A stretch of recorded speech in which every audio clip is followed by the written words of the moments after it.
Hey guys, welcome back to this channel. In this video, I'll be showing you guys how you can create this then and now a video edit on CapCut PC.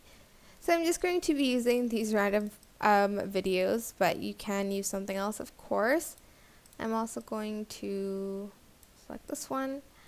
So you're going to have like a before and after picture. So for instance, like before when you were like a kid, and then what you look like now, but these are just random videos. Simply go to transitions here, and you're going to select the then and now, which is under trending. If you scroll down a little bit, you're going to then add it to the timeline. You also have this one. I think it's the same, honestly. But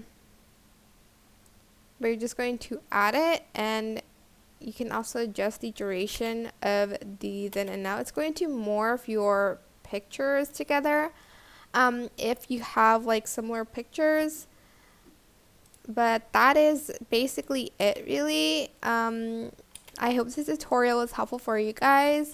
Don't forget to like, comment, share, and also subscribe to this channel if you haven't done that already. If you have any questions, just leave it in the comment section down below, and I will try my best to answer them all for you guys. And if you found this video helpful, please click the thanks button above the description box down below. Thank you so much for watching. Goodbye!